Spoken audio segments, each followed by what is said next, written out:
Sini roh hamadihamu dohok dame nasian Tuhan debata amata, dohok nasian Tuhan Yesus Kristus. Amin. Selamat pagi Bapak Ibu serta saudara-saudari yang terkasih di dalam nama Tuhan kita Yesus Kristus.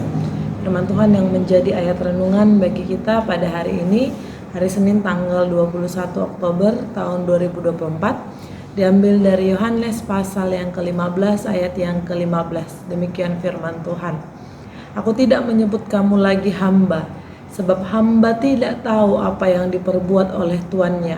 Tetapi aku menyebut kamu sahabat, karena aku telah memberitahukan kepada kamu segala sesuatu yang telah kudengar dari Bapakku.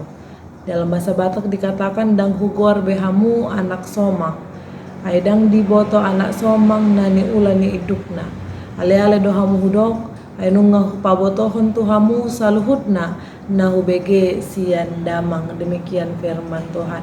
Saudara-saudari yang terkasih di dalam nama Tuhan kita Yesus Kristus, Bapak B.J. Habibie pernah berkata bahwa persahabatan adalah tali yang mengikat hati kita dengan orang lain. Oleh karena itu, ada rasa bahagia ketika kita memiliki sahabat, dan juga ada rasa bahagia ketika orang menganggap kita sebagai seorang sahabat.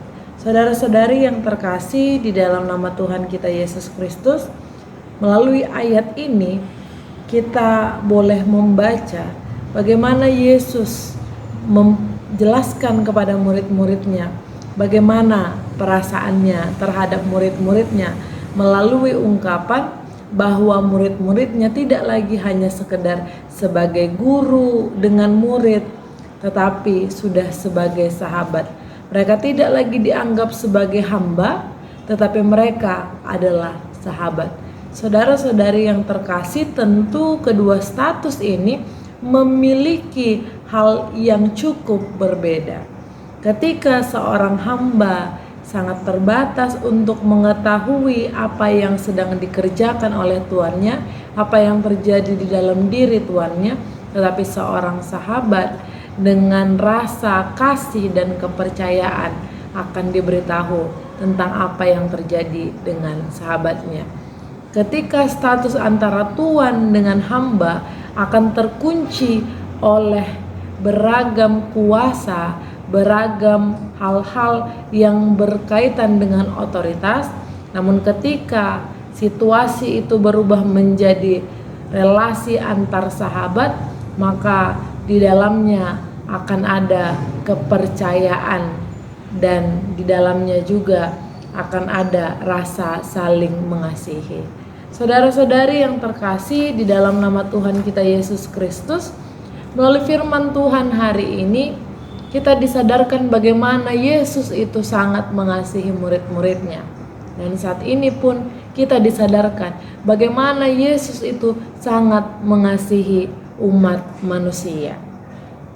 Dia tidak hanya menceritakan, mengajarkan apa yang ada padanya, apa yang dia lakukan, tetapi dia juga mengajarkan tentang apa yang disampaikan oleh Bapanya kepada kita.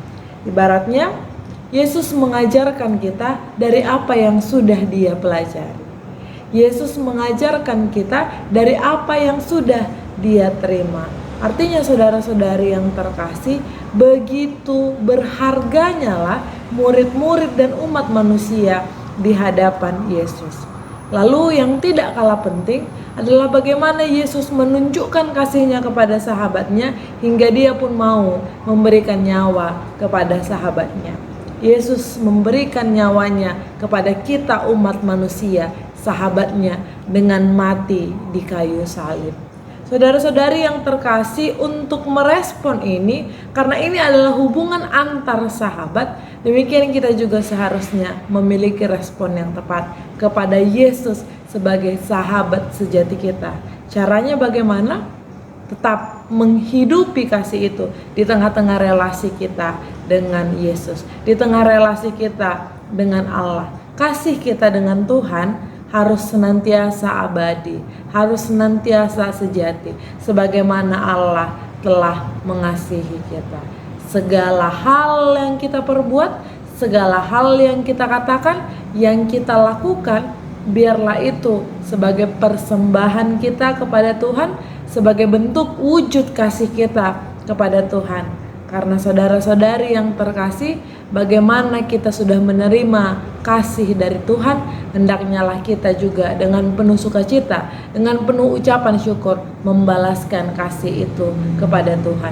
Saudara-saudari yang terkasih, kita tidak mampu memberikan kasih sebesar apa yang sudah dilakukan Allah kepada kita, sebesar apa yang sudah dilakukan Yesus kepada kita. Tetapi Yesus, Allah, senantiasa memberikan kita kesempatan untuk terus-menerus menunjukkan kasih kita kepadanya. Selamat melakukan aktivitas. Tuhan Yesus memberkati kita semua. Amin. Kasih karunia dari Tuhan Yesus Kristus serta kasih setia Allah Bapa dan persekutuan Roh Kudus memberkati dan menyertai kamu sekalian hari ini, esok, dan sampai selama-lamanya. Amin.